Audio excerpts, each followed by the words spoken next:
So for this next video, I think it's important that we've talked about random encounters, we've talked about magic items, we've talked about kind of getting to get things going, and now I want to talk about monsters, about enemies, because again, in D&D, three of the three pillars are exploration, social interaction, and fighting. And I can't remember how exactly. I think it just goes and combat. I think it's the way it phrases it.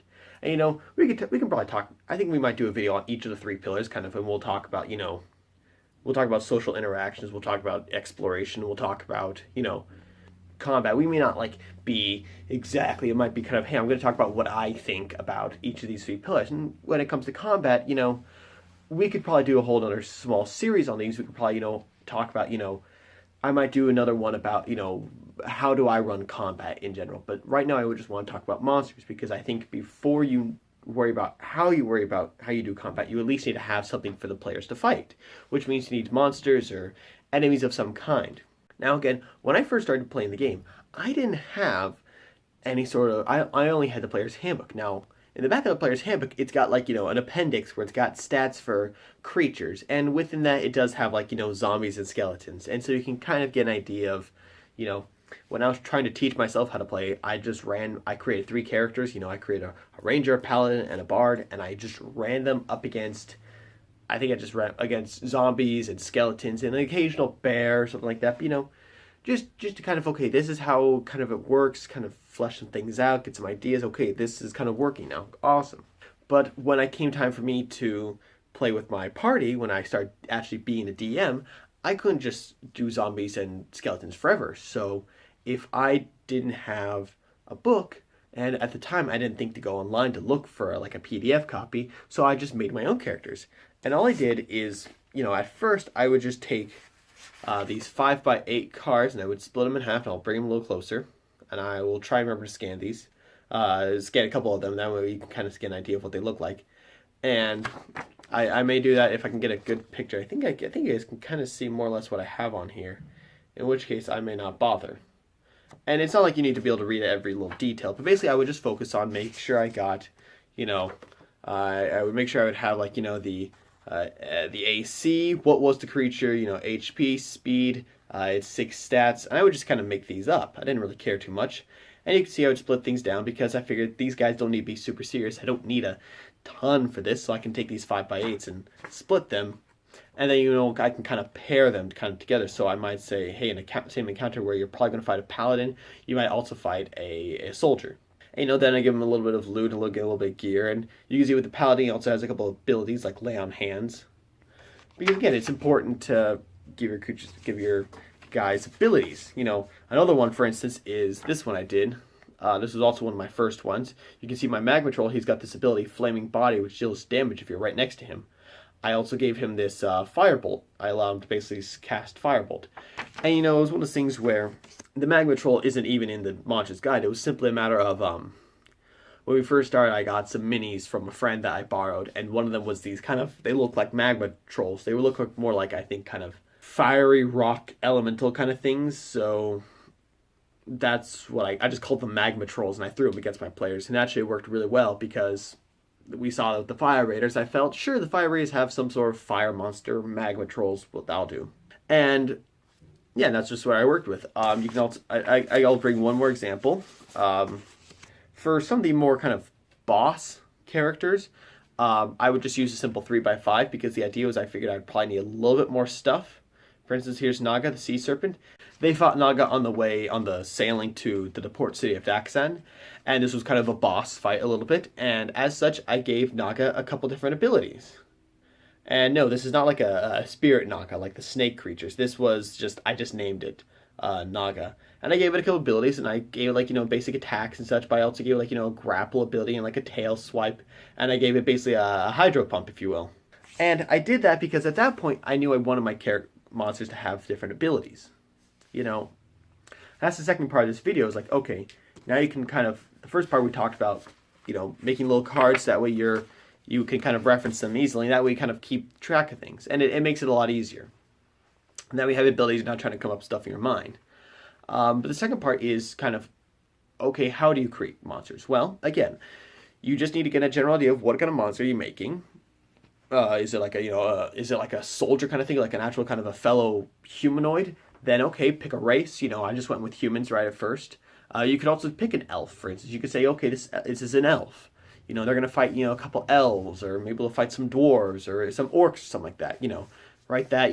Then write down. Make sure you give it an AC, a hit points, its speed. Make sure you give it 6 stats. You don't even need to worry about the stats themselves, the ability scores. You just need to make sure they have the modifiers. And then I would suggest you give it, a little bit of equipment. That way, when your players loot the bodies, you know exactly what do the monsters have on them. You saw in I said, hey, it's got a spear, he's got a shield, he's got this kind of armor, and he's got and I didn't write this, but you should probably also write down maybe he's got 13 gold and 5 silver. A little bit of coinage. Or you might just make that up on the fly, kind of just depending on your style and how you feel. But I think it's also important, though, to make sure your monsters have abilities, have different abilities. The same way my Magmatroll had his flaming body ability, and Naga had had not just a regular attack, but also had a grapple and a water blast ability. The reason this is important is because it makes the monster more dynamic. If you just have a fight, between, let's say, it's a fighter versus, my skeleton, for instance, the only thing both sides can really do is just hit each other, and that can get really boring if you've got 3-4 skeletons, and yeah, sure, you're partying, sure, they've got some magic, but all your monsters do are just, do they just hack at you with their swords, and sure, that even if they make 2 attacks or something like that, that gets boring.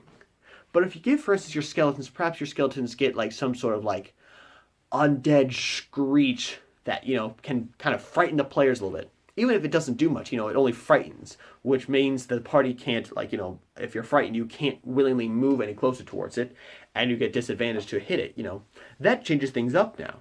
All of a sudden, you've made these creatures a little more dynamic, Maybe instead of fighting, it takes its turn to let out this,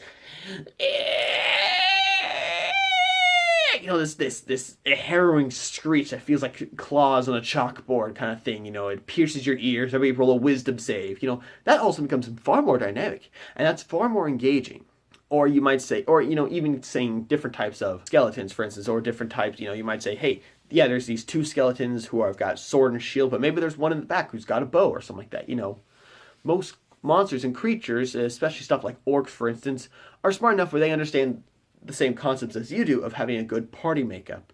They might say, this orc party might have, 2 kind of berserkers at the front, some sort of long range at the back, hurling spears, and maybe it's got an orc shaman who knows a couple spells. That's something else you can do. It keeps things dynamic. It makes it so your enemies aren't just hacking at the players with their swords and their claws. It means they're doing stuff there. They're having different abilities, and that's very important.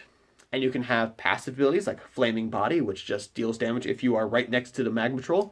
Or you might have something a little more active, like Naga's Water Blast ability. Now, the fortunate thing is that it's pretty easy to get a PDF of the Monster Manual. You can really just go online, type in 5e Monster Manual PDF, and you can download one. Probably technically illegal, but again, I feel it's important, and I feel it's not the end of the world. And then the way you can kind of steal, you can kind of actually even print off pages of monster stat blocks, and you can kind of go from there. And 5e's got some good monster stat blocks, but some of them can get a little boring. Again, they're better about having actual abilities because now it's a nice official, and the creators have thought to give their monsters some abilities, but I've never felt, for some of them I felt they're kind of a little bit boring. And so one tactic I use as well is also go to the 4th edition monster manual, and in 4th edition it was a lot more about combat, and thus monsters in 4th edition had a lot more weird abilities and different abilities. It might be able to not just attack, but it might say, hey, instead of making 2 attacks, it gets to make 1 attack, but then it grapples you, and then you are now grappled. And if it does successfully grapple, it does a couple extra points of damage. And if it makes it to its next turn while still grappling somebody, it can then try and eat you, for instance. That's a lot more dynamic, and you don't see as much of that kind of stuff in 5th edition. So what I'll do is I'll pick my monster in 5th edition. Okay, I want them to fight, for instance, a couple ghouls, or maybe a ghost, or something like that. And then I'll go ahead and go to the 4th edition monster manual, and I'll look up ghosts, and I'll say, okay, what kind of abilities? Oh, this ghost, has a little kind of fire thing where it can kind of burn this necrotic fire at you. Okay, and I'll just plop down onto my 5th edition ghost. This ghost has the same AC, the same health and everything, but I just also give it this ability it could do instead of maybe its regular attack or something like that. And by doing so, I've made my ghosts far more interesting. And that's all I do to it. That's what I do for most of my monsters. I just steal abilities, unless I feel the monster in it of itself is interesting enough, or if it's simple, hey, a random encounter, I might not go through all the work. But if this is a kind of a more of a plot point, or kind of they will have to face this monster, this encounter, give it a little extra spice. Make it something a little more special for your players. I know they'll appreciate it. Even if they don't say too much about it, in the back of their heads, they'll be like, that was more fun than just, do I hit its AC? No. Do I hit its AC? Yes. Do I hit its AC? No. Do I hit its AC? Yes. That's boring. Oh crap, I have to make a wisdom save. Oh crap, now I have to attack it. Oh crap, now I get to attack it, but it deals me damage anyways. That's far more interesting. That's far more dynamic. The players will like that, and it makes you look better. So that's it for monsters. We'll probably do another video at some point about how I run combat, kind of just in general, kind of miniatures and terrain versus theater of the mind. We'll discuss kind of the pros and cons and such, and hopefully, I think that one will go well. And it may not be the next video, but it'll come at some point. We'll talk about it. And we'll talk about other things. If there are any suggestions, any things you guys want to see, leave them in the comments, and that way I can kind of create the content you guys want. As always, guys, stay cool.